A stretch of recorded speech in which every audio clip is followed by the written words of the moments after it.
Hello everyone. Coming on a minute early because I need you lot to give me some thumbs up.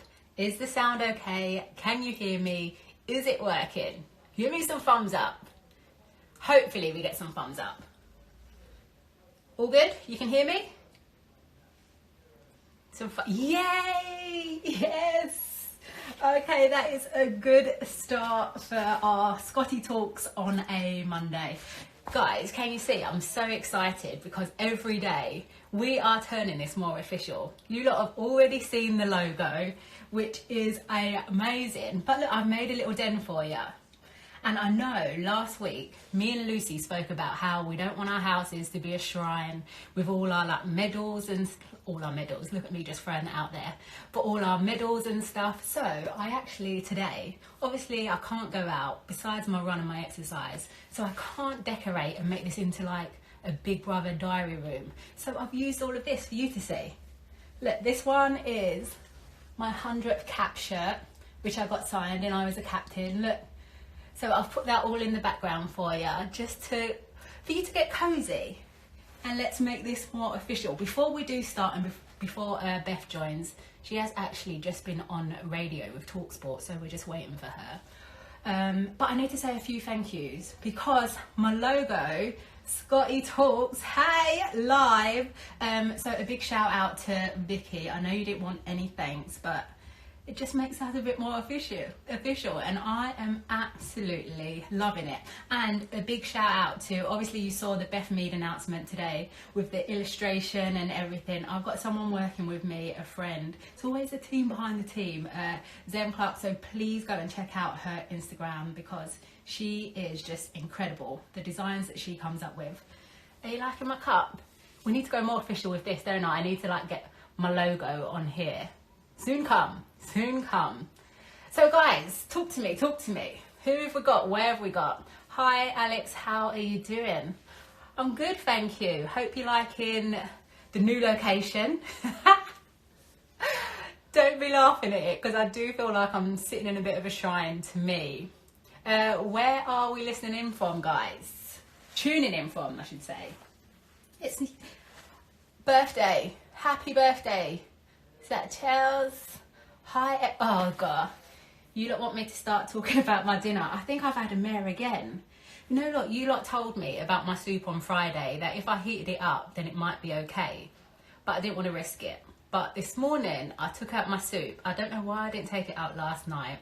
But I took it out this morning and I don't think it's going to be defrosted in time. So when this is over, I think I'm struggling again. Oh, but I do have... Do you know what? My mum and my nan always used to say, always have biscuits. So if someone comes over, you can offer them a biscuit. So besides my tea, look you lot, I bought you some biscuits. They're a bit plain, rich tea and a ginger nut. Hope Neil's not tuning in. Right.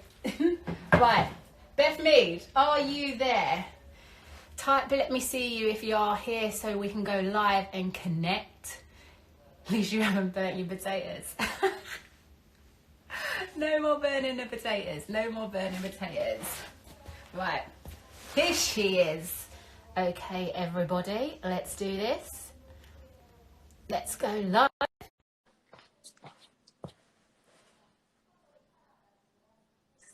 wait having my cup of tea. Hey! Hey. Yo! How's radio?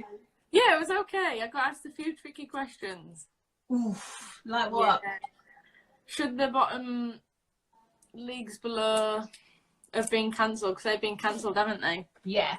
The lower leagues. And I was like, I mean, as a footballer, I wouldn't have wanted that to happen. But yeah, for the situation at the moment, it's a bit, yeah. Ooh. So I was stuck in an awkward situation whether I said, no, I didn't think it was fair, or whether I wanted it to. So, but even thinking about that's obviously happened with the lower leagues. Yeah. But are you thinking about the WSL and what's going to happen and how do you feel at the moment?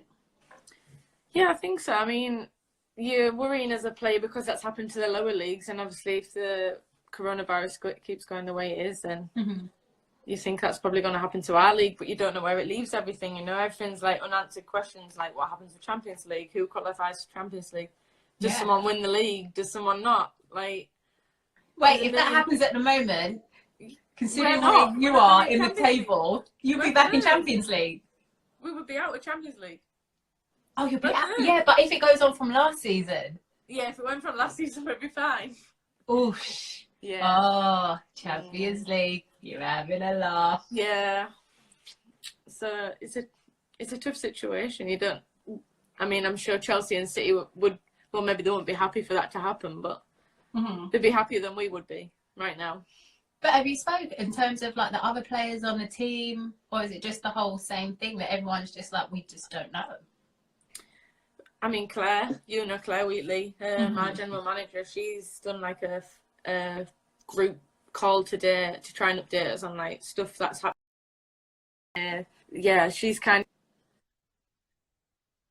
of just try to update us as we go. They've got options that they want to keep the league going, whether it starts in May or June is an option. But yeah, we don't know going forward whether that'll happen if the virus gets any better or it gets worse. Or so yeah, there's still unanswered questions, even though she's trying to keep us up to date, as I'm sure other clubs are probably doing the same. That's what I mean. So many unanswered questions with just everything in life in general. All our lives have come to a halt. Pressing pause on everything. But got you on the live, on Scotty Talks Live. Let's talk about you. In terms of all of this, how's your recovery going?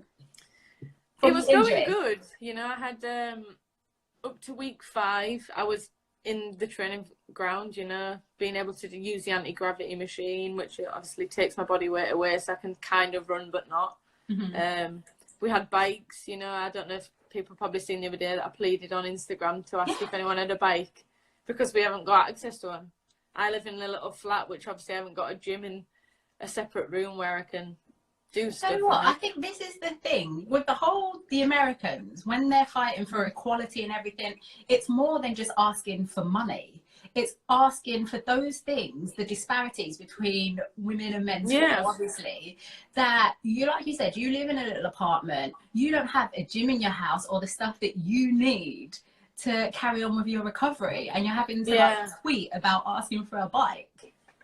I was embarrassed to do it. Like, it's not something you want to do, but Dawn Scott, you obviously know Dawn. Yeah. She was like... Dawn is, for everyone tuning in, let's give you some background. Dawn basically is the exercise scientist that now works on the England team. She was with she started with England. Then she went to America. Yeah, now she's back with us. But yeah, carry on. Yeah, she kind of bullied me and said, Shy Ben's get nothing.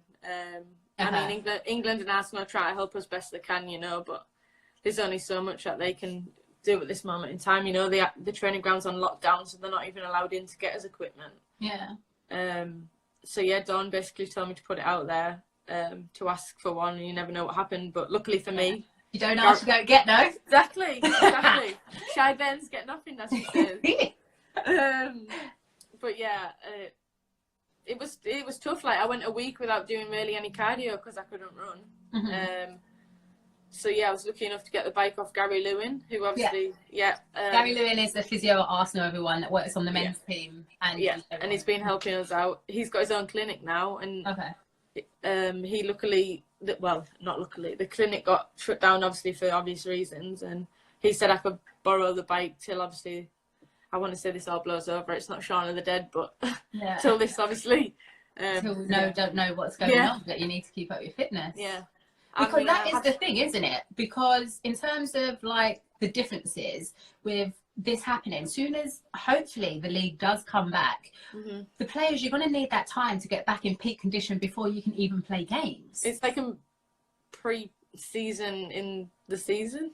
Yeah, if that is even a thing. Gets you up to match fitness other than playing matches. Yeah. Like, there's nothing that compares to match fitness, you know. I could do all the running in the world here, but I can get on a football pitch and have to sprint and stop and sprint and stop and then cramp after 50 minutes or something, you know? Yes. It's not the same. It's hard, but yeah, we're not allowed any contact at the training ground, so yeah, God knows when Let's talk about that. Let's take it back, because if people are just tuning in and we're talking about Beth coming back from her injury, let's take it back. What injury did you have? How long, and what's the process been?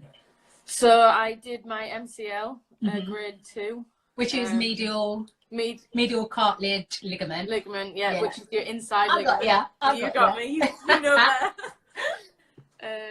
Yeah, I did that in the Liverpool game in a tackle. I mean, yeah, bad timing, I guess, and how my foot was planted. So yeah, that happened on a midweek game against Liverpool. So I went to see a knee specialist. Mm-hmm. He was quite happy with it to not need surgery or anything. Normally you need surgery when it's completely ruptured, which I was not near, but they like to check anyway. And then I just went into a process of icing a lot. Yeah. To get my swelling out.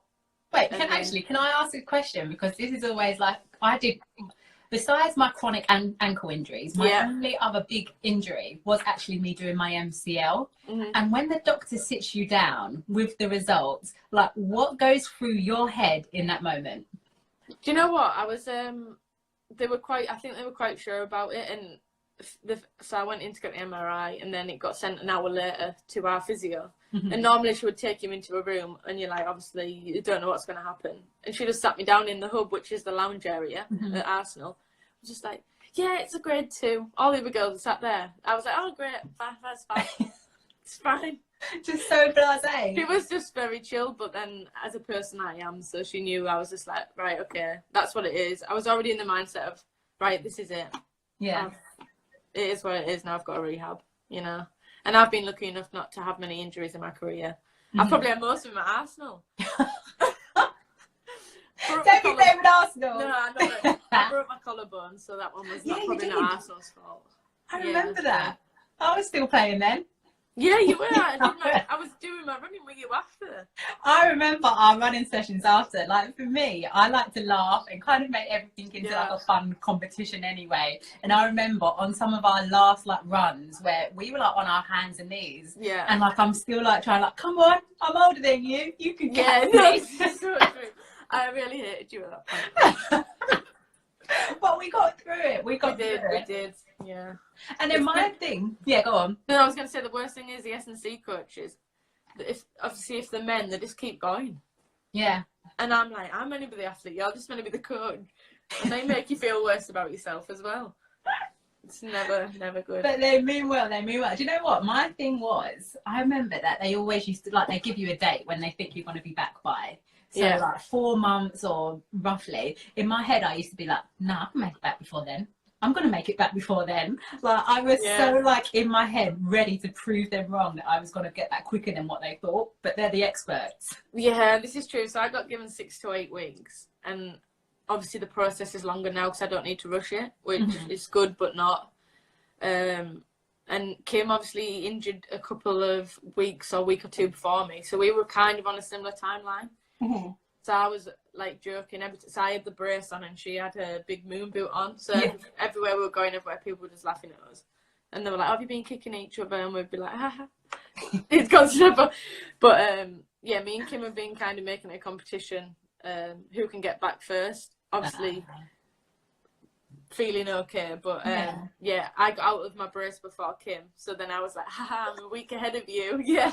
And then Kim got out of hers and she was like, no, I'm coming for you. And you know, wait, Kim, so that was the picture, because on your Instagram, guys, go check it out afterwards. It's like you and Kim in the gym, but obviously you've got a massive smile on your face. Kim hates me. Honestly, Kim's like zoned in, complete pro, and I'm like, I mean, don't get me wrong, I do everything, and actually Kim, I've spent too much time with Kim that I'm actually like that now. Like, I'm just like zoned into everything I'm doing, but she's rubbed off on me in a good way. But yeah, I think it's been quite nice for her, because I'd like to think I've made her laugh a lot while she's also had a serious side as well. So me and Kim have had that's the thing, isn't it? Like, in terms of when you talk about footballers and injuries, and most of the questions that we get from last week with Liam and Lucy and everyone being on the show is, how do you like deal with it mentally with injuries? Because you do. Sometimes it can be lonely, just you in the gym, or at least you've got Kimmy as well. Yeah, I mean, it's not a nice place to be, and there's been actually quite a few of us at the moment in the gym. So there's the likes of me, Kim, Dan Carter, Leah Walty and DVD. So we've been good company for each other, and actually we've kept each other sane, especially DC, Dan Carter, because obviously she's had a tough road with both of hers. been quite close together, so it's probably been nice just towards the end of her being able to run and be out on the pitch again. It's probably been really nice for her. I'd like to think so. She could tell me otherwise, but yeah, it's been nice for each other, and actually you create a little bit of a different relationship with some people just because it's a different environment compared to being out on the pitch all the time. Or so yeah, me and Kim have quite a weird relationship. Drop some stuff now. for us. So what have you spending time in the gym with certain players now? What have you learned about them? Like more about DC. Tell us about Dan. Oh, well, we've got a thing at the moment. So she says she's at her specialties. So we tend to play mastermind sometimes in her specialties, maths. Oh, okay. So she always comes out that she's really, really good at maths and all of this. And then we'll ask her a question. She'll, that's not a proper maths question. She'll just deflect every question that's given to her. So never answering it. Never answers it. Never answers it. I spoke to our physio this morning. She said, I sent Dan a maths riddle. She didn't answer it because she said riddles aren't maths. So she just deflects everything. So she's never actually answered it. No. Watch, I'm going to message her afterwards. Wait, and then who's in charge of the tunes in the gym then? Oh, Dan Carter's it. Be careful, Beth. DC's in the building. DC. Throw her some maths questions, people. Throw her some maths questions. Answer them, Dan, for once. Gym DJs, we have different ones. You would know whose playlist it is. So like Kim's Kim could do a upper body circuit, everything, flying off the bikes, whatever. Do acoustic Dermot Kennedy, is he called? Oh, who? Acoustic? Yeah, like acoustic music, like chilled. And then is it his name, Dermot Kennedy? Is that the start or at the end of a workout? During. She can do it during. And we're all like, put up, I don't know, something with a beat. Oh, what? I spent my Sunday yesterday playing my acoustic guitar, but that's because I was on a chilled one, not on a workout. Exactly. But Kim does it chilled, and she'll still beast it, but I don't know how she does it. We're all like, no, get something else on, like something upbeat. What's your go-to in the gym? You see, I like, don't you know, pump it up. That's a good one at the moment. You got to pump it up. Yeah. Don't you know? So that's a good one for me at the moment. It's a good one that gets me going. Wait, I've been doing that with my runs recently because I've just started running on Saturday, so I do that at the moment. It's my first bit over the local park. So I'm only allowed to do straight line at the moment, so I've literally been just running down my local road. I feel like I'm back in doing it with you because that's when we were just doing it with straight lines. So I've been allowed to do 2.5k straight line running. And then today I was allowed to do 3. And I have to do it on the Strava app so that they know how much I'm running, so they can keep an eye on me. Oh my gosh. So tell us, what does your quarantine day on lockdown, what is it looking like? What's your routine from when you wake up to throughout the day? So I would get up, make my breakfast. And then we have a rehab call with our physio and S&C. So they... Wait. You're making breakfast. What are you making for breakfast? Sorry. Something quite easy. What? Wait, hold up. The sachet ones, though, that you just pour milk in. Yeah, you just put the hot water in and mix it. I was going for milk. You're going for water. Oh, yeah, just what? Extra calories, you know. But yeah, then our physio and S&C coach ring us, and then they go through like what we've got to do for the day, what it consists of, and then they'll assess us over the phone. So like I'll have the phone on my knee and she'll see if it looks swollen, if I can put it down properly, stuff like that. So it's like a clinic but over the phone. Okay. My question to that though, so I don't know, suppose you get a reaction to it. Yeah. And there's more swelling besides, like, you having a reaction because you're just coming back from running. Yeah. Then what happens? They'll probably tell me to get ready. Use the ice machine. Yeah, I mean, not much. They can't even come and assess me. They can't come see me. Yeah. I have to do my own. So obviously, now my ligament's healed, it's got scar tissue on. So you know, obviously painful it is to get rid of it. So I have to rub it through myself at the moment. Wowza. Yeah. It's a bit, yeah, it's new, but I'm learning different things at the moment. So it's not a bad thing. I suppose that's the thing, like in terms of everyone's situation, whether it's footballers, in terms of people working, businesses, it's like we can take all the negatives, which there are a lot, but it's just like finding ways to adjust and everyone getting through this. Yeah. This, like, yeah, you're getting took out your comfort zone, even though you're technically not allowed out of your comfort zone. Yeah. Yeah, it's difficult. But I swear, this is the first time I would say since the age of 8 that I've like got nothing to do. Like I'm itching. Yeah, like, I'm not a person. You're like a little jealous Duracell bunny, and you just wanna. Yeah. Yeah, no, it's not great. Okay. So you've game ready, you've iced. Then what? Yeah. Are you chilling? TV shows? No, so I've got to do my rehab. So I've got to do daily doses, which are like my daily drills that I have to do to. What's an example? I'll show you. I've got my book here for my drills in. Show us. Everyone tuning in. She's got to show us. Look. Wow, I need to come closer for that. Let me see. Okay.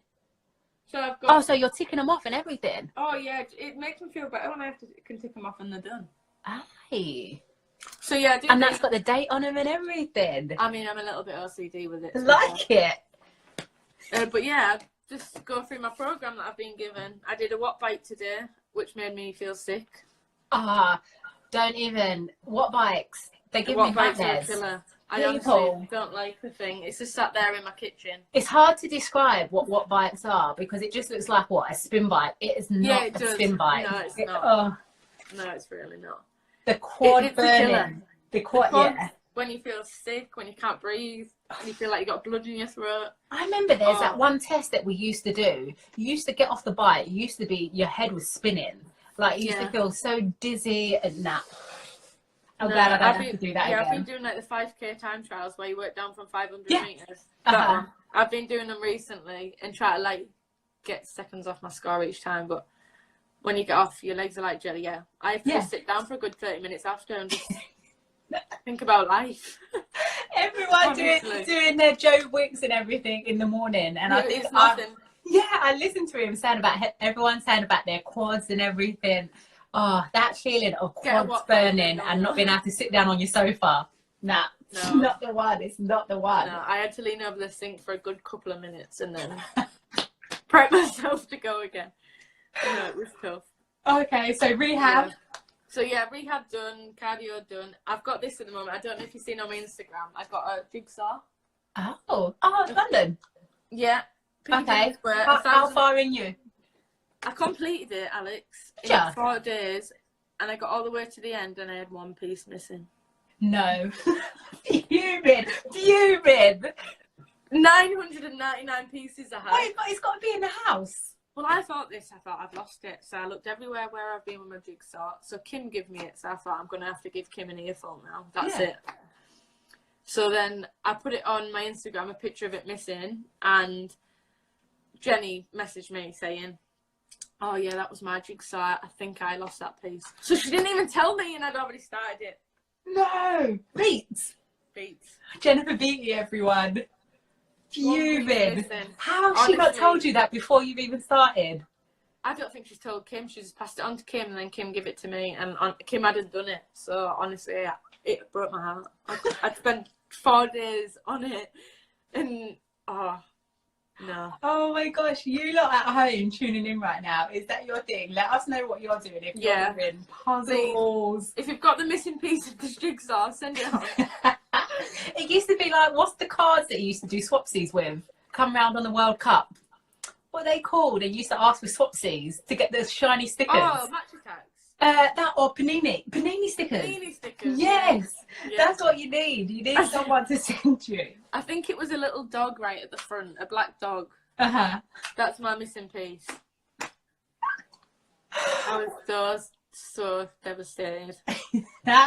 Heartbroken. 4 days, and I got so into it. Wait, I want to ask you some more stuff, right? Let's take it back from when you signed for Sunderland, when you were 16? Yeah. So you started playing for Sunderland, goals galore. What, 29 in your first season, 30 just rolling off the just rolling off the I stat know, for look you. at you. You know more Remind than me, me. yeah. That's what I do. It's what, I've got to get my brain working again. And True. then you got promoted to the WSL. What I love, what I read, is that you were sponsored by someone, or your local pub. Yeah? Yeah. So he sponsored you playing for Sunderland. And then to stay loyal to them, even though when you got promoted, you turned professional, yeah? You still went and worked in the pub. Yeah. Love that. So I live in a little village called Hinderwell, and the village next to me was called Staves, and it had like a little pub at the bottom and like this really steep bank. And like they own, not many people own pubs anymore. Generally, it's like the brewery own them, but they own it. So like the pints, which will probably shock everyone from London, was like 180 a pint and 90p for a half a pint. What? This is what the literally the cheapest. I've never heard anything like that in my life. Yeah, but it was called the Fox and Hounds. So I literally went to work there when I was maybe 13, 14. I started as a pot washer. Yeah. Then I got promoted to being a waitress, so I started waitressing. And then when I turned 18, I worked behind the bar. So, yeah, I worked for them a long time. And, yeah, when I went full time, they sponsored me. So, where I lived, it was an hour and a half away from Sunderland. So I used to drive. So, they would give me, like, money for my petrol and stuff like that, which was really cute. Like, a bit extra to what they were already paying me, obviously. Or they would give me some money towards some boots or something. So yeah, I did that, and I mean, I owed a lot to them. You know, they helped me out big time. So when I get a chance to go home, I'll always go down to the pub and see people, and they'll be like the man in the corner called Rocky who sits there every day, and he's the exact same guy. Like, yeah, Rocky. Honestly, you wouldn't mess with him. You wouldn't sit in his seat either. So yeah, like I always go back, and yeah, I mean, you start somewhere, don't you? And you've got to remember where you start, so... Wait, could you make a cocktail? I wouldn't say I was a cocktail maker. It was more like old school, like, beers and... Yeah. Oh my gosh. Yeah, it was like an old school pub, so I didn't do cocktails. Everyone tuning in, obviously, these times, drink responsibly and be of the Water right age. Only. Mint tea, that's what I'm drinking at the moment. Do you know what? I wanted to bring up that story though, because that just goes to show in terms of the journey women's football has been on. So you did that, but then the decision to leave Sunderland and join Arsenal, how hard was that for you, that decision? Yeah, it was a weird one because actually I'd just signed a new contract for Sunderland. So obviously then in my head I was like, I've signed a 2-year contract, I'm here for 2 more years. And then that season, obviously, Sunderland the men got relegated a couple of times. So, yeah, it had a big effect on the women's game. So, yeah, we had to go part-time again. So I was only like 2 years full-time and then went part-time, meant to go part-time again with Sunderland. So Arsenal luckily wanted me, which, was massive for me. I mean, luckily wanted you. Has everyone seen Beth Mead's goals? This girl doesn't do tap-ins. No, I can't score tap-ins. That's a problem. That's a problem. I miss all the sitters and score the ones on the other half of the pitch. It's just a problem. I felt lucky at that time because, you know, I was in a position where I would have had to go back to part-time, which maybe would have pushed my career back a little bit, you know, or development of my career.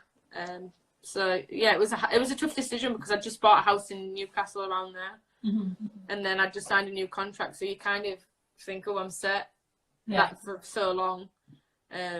Obviously, family's up north, which is quite nice as well. But yeah, it was the best decision I've ever made. But at the time, it wasn't an easy decision, and my first few weeks weren't easy either. Like when you came into the Arsenal like training ground, obviously into the locker room with all of us and everything. Like, what was going through your mind?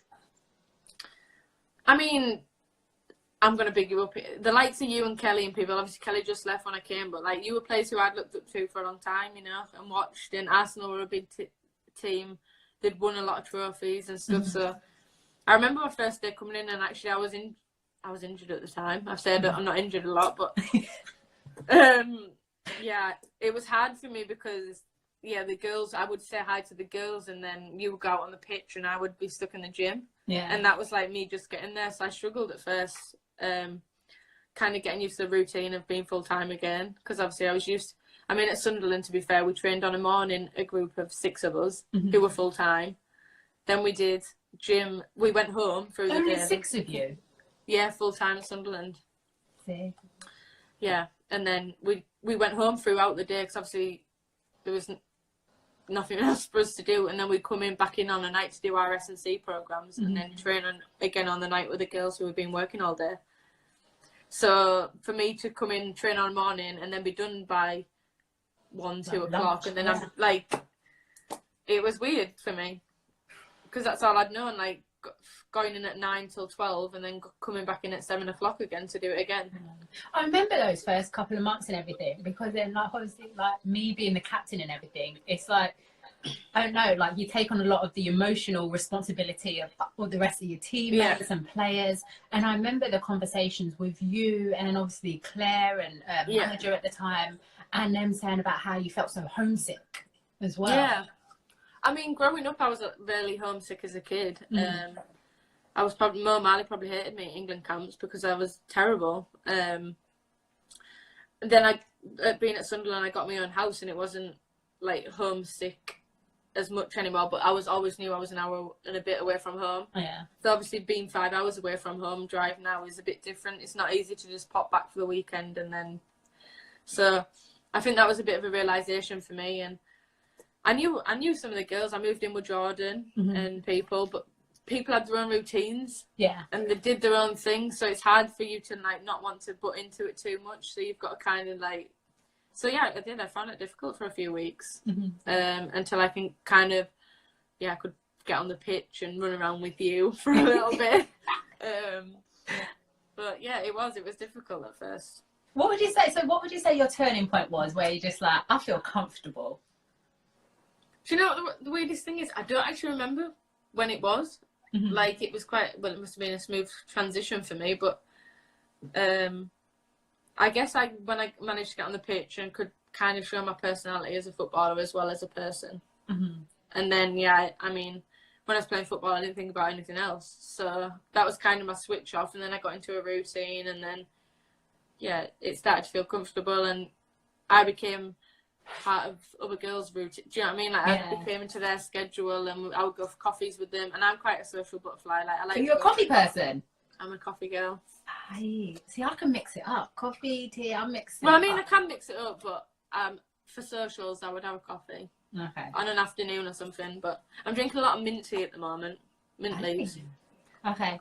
I'm like ginger and lemon tea, so okay. It's good. And then, wait, actually, stay with Arsenal, right? Because what has been your highlight, would you say, so far?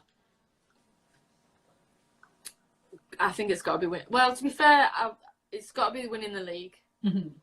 I probably not a lot of people could say they've won WSL 2 and 1. Yeah. Yes. So there's probably a handful. But no, I probably would say winning the league. And then, I mean, the FA Cup was pretty amazing apart from losing at Wembley. Yeah. That was, I mean, the atmosphere and everything surrounding it. I remember growing up as a kid going to FA Cup games, and Sunderland played Arsenal. Yeah. 2009. Was that when it was? I think that's the correct one. Yeah. Because I was watching in the crowd, and then obviously I played for Sunderland, then came to Arsenal. Lucy played in it. Lucy played in it. She was at Sunderland. I remember her. She was up against Yanks, Martin Yanks. And then she went off to America. Wow, my memory, geez. Yeah. Wait, have you got something to show us? Going. Oh, yeah, I do. There she goes. There we go. I've got the... This is it. The league winners medal, yeah? Yeah. Wait, what does it say on the back? What's that on the back? It says FA Women's Super League winners 2018. Nice. Oh, I can see you. Hey. So, yeah, that was pretty cool. We had a good season. That 5-0 against Chelsea was probably my highlight, even though we've not managed to recreate that since. Don't worry, I won't mention it. I'm not mentioning it. That one. Okay, so from Arsenal, let's talk about your England career. Yeah. So you played in most of the, well, all of them, all for the youth age groups, and then finally making your senior debut. Talk us through that moment. It was like a weird, because obviously I came on This is against what, 2018? Yeah, April. And I came on against Wales in the qualifiers. It was 0-0 in Southampton, at the Southampton Stadium, St Mary's. Mm-hmm. So I was coming on, I was meant to make an impact.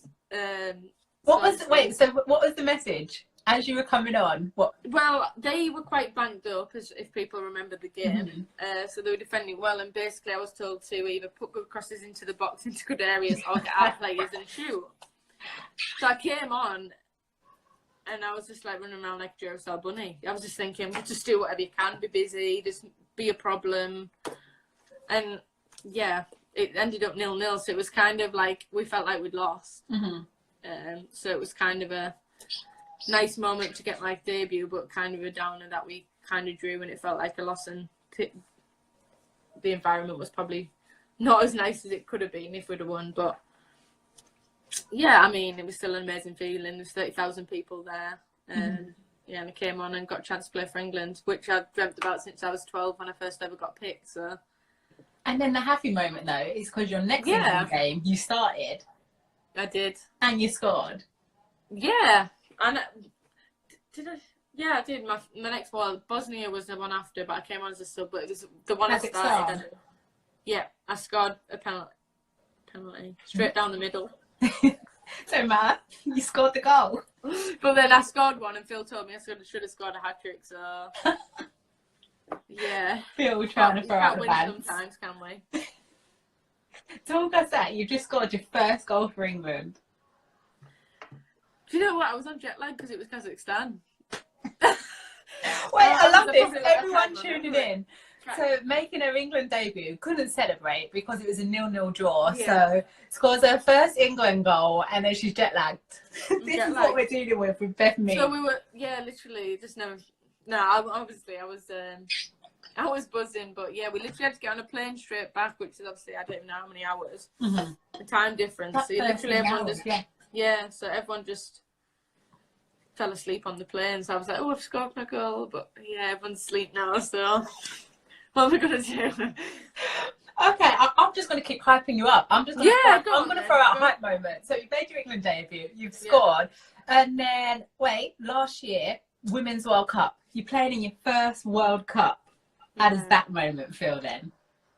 So it was against Scotland, which was even better. My first game. I mean, I remember singing the national anthem and feeling like I was going to get a bit choked up. Yeah. And I see my mum and dad singing, I could see my mum getting upset. And I was like, just hold it together. You've got to play 90 minutes of a football game. But no, like, I had goosebumps walking out and singing the national anthem. And then, I mean, first half we played pretty well against Scotland, so everything was just like, the adrenaline was just pumping, and it was amazing. I actually watched a documentary the other day on BBC One about it. It was on, It was back on. I didn't even see it. I saw a tweet come up like 2 hours afterwards. Yeah, so I was getting goosebumps watching it still. Like, they're memories that I'll never ever forget. People, if you didn't see it on Sunday, go catch up and watch it. It will definitely bring back all the memories. BBC iPlayer. Yeah, that whole process, it's hard to explain, like that feeling of not knowing if you are going to be called up to go to your World Cup, the training that you have to put in before, and then just waiting for that one moment where your dreams come true, you're going to a World Cup, or you're that player that's told, not this time. Yeah, I mean, waiting for it, so...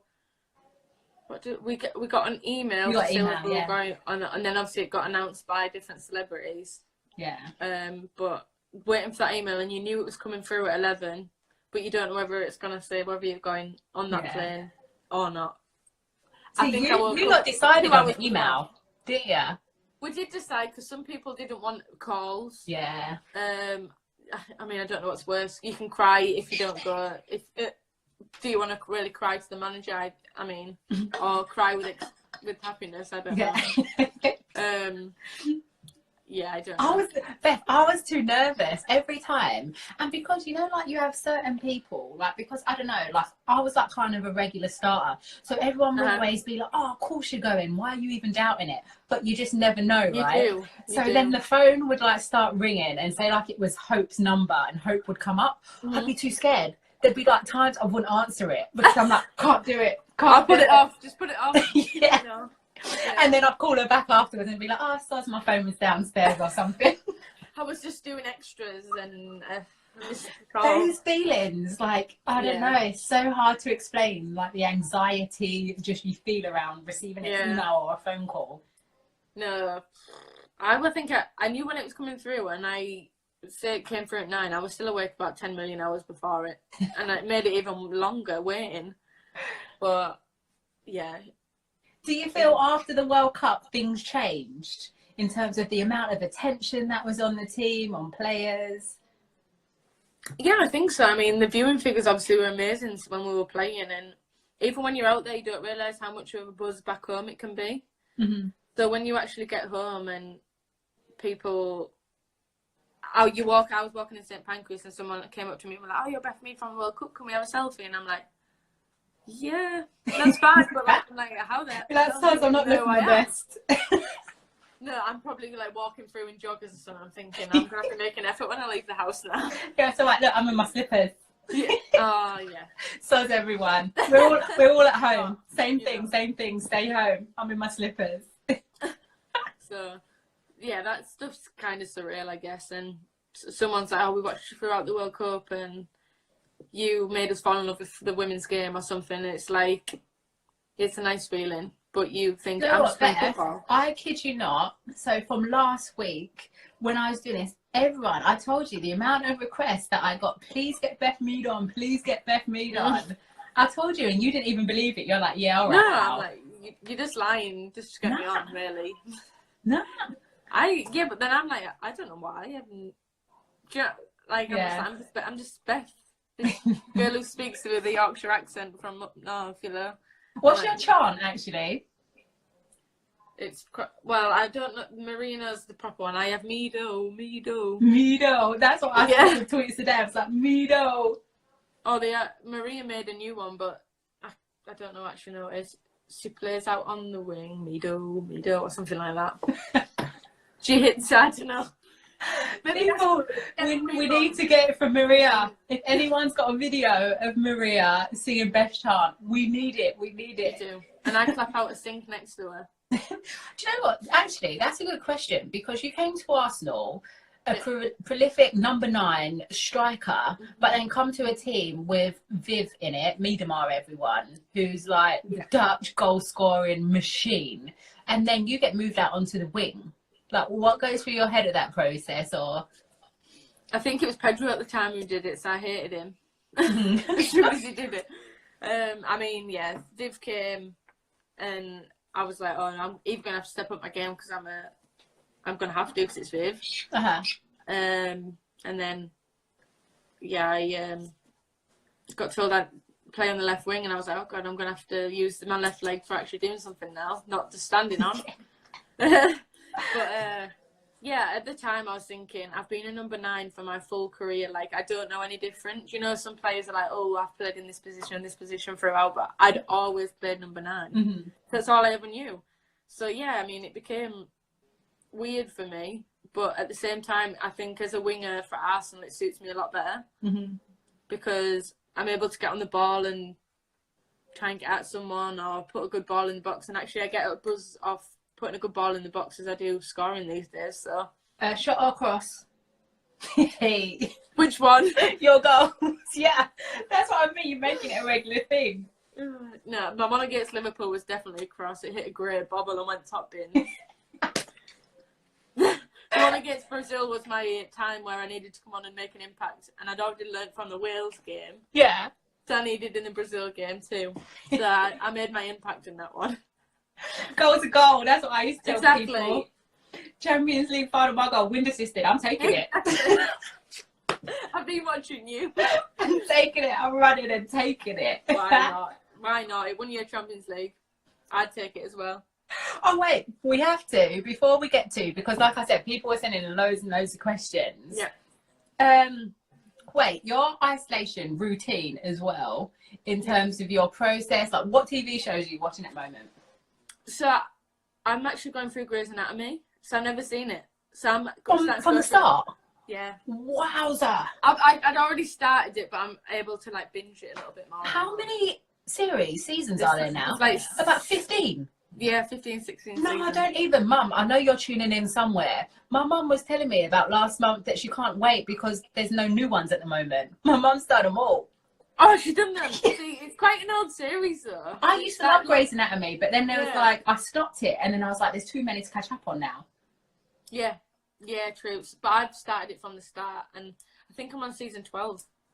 Good going, good going. Yeah, so I'm on that. And then also, because, oh look, my mum's giving everyone the thumbs up. She loves a bit of Grey's Anatomy. Mum, get off. But in terms of, so everyone knows tuning in that I've been learning Spanish in isolation. Actually, is Dan Carter still around? Because me and Dan Carter, way back in the day, we always said we wanted to learn Spanish. Dan, I'm actually having online lessons with a teacher. But for real. How's your Dutch going? I remember last time you were learning some Dutch. Yeah, it's okay. It depends. When people talk really fast, I'm lost. Okay. I can understand more than I can speak, so when the Dutchies speak now, they have to be careful what they're saying, because if they're talking about me, I'll know. But can you speak some? A little bit. Give us some. Like I would say, like if you wanted to ask how someone is, you'll go, who is it? Who is it? Who is it? Yeah. Come on now. What? But that's how it is. Who is it? Hi, look, I'm speaking Dutch. Who is it? There you go. And you go, so I say goed en met jou, which means good. How about you? Goed. Goed en met jou. En met jou.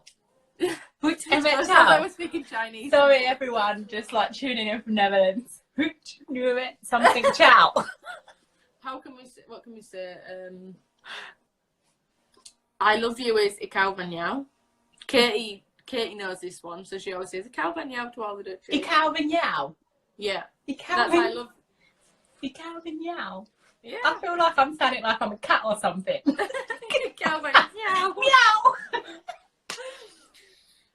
Yeah. Oh, funny. Wait, let's get to some of these questions because we're running out of time. Or normally, like, my lives have been going over, so I'm trying to stick to a schedule. Ooh. Right, this one was from Lisa Loden. Sorry if I say the names wrong, by the way, from Twitter.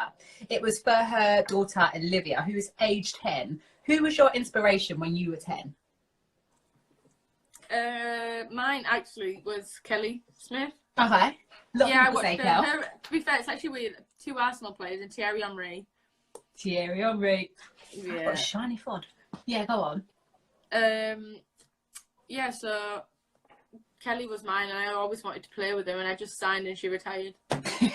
She knew you were coming. She did. She knew I was coming. That was it. She didn't want to handle me. Okay, this one is from Lily Mayo Shea on Instagram. Do you get to pick who you room with at England or Arsenal? Generally, when you first go, you don't really want to say anything because you just want to do as you're told. But as you get in the setup a little bit longer, generally people, if the squad stays fit and similar players go, you would generally have roommates. Mm-hmm. So I used to be Leah Williamson's at England, and I am at Arsenal. Okay. So she's my roommate at Arsenal. She always has been, but I've known Leah since I was a kid at youth level as well. So that was quite nice. But throughout the World Cup and just before, Jodie Taylor was my roommate. Ah, JT. Yeah, JT. So I used to just make her laugh on a daily basis. Generally, they put me with someone serious, so I can make them more fun. That's what they do, I think. That's a good one. Or I tell myself that anyway. No, it is. That's most probably. Everyone needs to smile. This one, at Lionesses UK 01. If you had magic powers, what would they be? Or pick one. What would you choose? I would quite like to fly. Yeah. Oh my gosh, that's my one. Yeah. I think I would pick that. I mean, who needs an airplane? You could fly to yourself to a hot country. Yeah. Like, I just love travelling. So the thought of just being able to, like, get up and go. bit cheaper and fly yourself, or I mean, you're saving the planet technically as well. Yeah. Out of all of this, when quarantine and everything is all over, and hopefully, fingers crossed, we get all through this soon, where would be, if you could choose anywhere in the world, where would you go? I would love to go to Thailand. Would you? At some point. Yeah. It intrigues me over there. I think it's a beautiful place. A lot of people have been, and I get jealous of when they put stuff on, so I'm like, I need to go there one day. Okay. Mine would be, that's the reason why I'm learning Spanish, actually, because I've always wanted to go to Peru. So when this is all over and I'm fluent in Spanish, Peru, I'm coming for you. I'm coming for you. Okay. This one is from Sophie Asafar08. Best piece of advice you have ever been given? So I'm going to say it's from my dad. Mm-hmm. When I was younger, I was quite a small child. And I used to play for a boys team, and I used to come up against a lot of big boys and girls. Yeah. So yeah. Wait, you might need to say it again because it froze. Oh, did it? I said the bigger they are, the harder the fall. Because I was very small, and I used to come up against a lot of big footballers. So if I would always be like, I'm scared, I don't want to get hurt against them, it's like, yeah, but they'll fall harder than you will. Aye. And it always made me a bit more less fearful when I went into tackles or near them. Yeah. When I was younger, now I'm like, I'll just get out of the way. I'll try to. I used to remember, do you know what? Before, when we were both coming back from injuries or we were subs, the next day or straight after, you have to do blowout sessions. Yeah. And me and Beth, we used to have to go up against one another. 1v1s. Yeah, 1v1s. And I used to be laughing because I'm always used to be like, take me on. Yeah. And now, when I watch you and you take people out, I'm like, yeah, that's the girl. Yes, that's Alex. That's Alex's. I just be like, come on, take me on. Yeah, we call them MPG sessions now. Really? Non-playing group. Oh. It's a bit sad, really. Yeah. Yeah. I won't tell you the real name that the girls come up with, though, because that's not appropriate for Instagram. Leave it there. Okay, this one is Jess L. Keaton. Have you discovered anything about yourself since you've been in isolation? I'm a bit, as you've seen from my book, I'm a bit OCD with everything I'm doing at the moment. And I like to clean a lot. I did it anyway, but I've had more chances to clean because I'm stuck in the house. So, dust annoys me, and I know I can't do anything about dust because it always comes back, but it stresses me out from the next morning. Dust. What used to be that program? Little Bread. Little Bread. It was. But honestly, it stresses me out, dust. It's one of my biggest stresses. Oh gosh. And this one, wait, I think it's Lewis. Oh, baller, because not only did I see you sign a new night, you signed for night last year? End of last year? November, was it? November. Balling. You've got watches. This one wants to know, when are your watches going to be out? My washes? Watches. Watches? I thought you said washes. Girls got watches. Well, they're actually Me know. They're actually out at the moment, but because of this, they can't be shipped. So I'm like, people keep messaging me, and I'm like, I'm really sorry, guys, but everything's on hold, being sent out at the moment. I only got sent a prototype, and my family are meant to be getting them, and they've not even received theirs yet. So okay. I promise you they are coming. But I'll give you my address, yeah? Yeah. One in the post? Wait, let's end on this one. On. This one came in today. Jenk 2903. Let me clear my throat for this one. Did Alex Scott retire too soon? For real, it's there. Yeah. What else? We could have collabed down the wing. We didn't have a chance. God, my ankles wouldn't have none of it. I had to, people. Very true. We had to carry off a picture on a daily basis. For real, Beth, you would see me walking in the morning. Some day, guys, I couldn't even walk. People just told us to go home. Yeah. It's not even worth having you. I used to be walking in, and Alex, no, but I'm actually, I can run. One day we had a session, and you were like, "Oh, my ankles are killing me," and then we did 1v1s, and you brought all these little tricks and all sorts. You were balling, and I'm like, she's a liar. Do you know what, She's a Farah? liar. I don't know if Farah was in. Farah used to make me laugh. She used to call me Ronnie Ronaldo because as a fullback, I used to try and keep doing like all these step overs and And stuff. it came off. I remember you were on my team though, so I was quite lucky that you were mine that day. Oh, days. Beth, okay, we have to like wrap this up because I'm Okay. determined not to make this go on for like 2 hours and stuff like Okay. I have been. Let's go. But you absolute ledge. Thank you so much for You're very coming welcome. on, and everyone for sending in your questions. Wait, you say hi and bye to everyone and stuff. Hi and bye. No, no, I'm joking. No, yeah, thanks for having me on, Al. And thanks for the people asking me. I guess the ones that you said were asking. Been a pleasure to chat. Yeah. Always here for a chat when you want one, Hey. especially in isolation. No. Okay. Yeah, but no, thanks for having me. Thank you. You've cheered a lot of people up with coming on. Good. And we're having you Good. again soon on Scotty Yeah. Talks Live. Yes. Okay. Laters, girl. Okay. Have a good Bye. evening. See you later. Bye.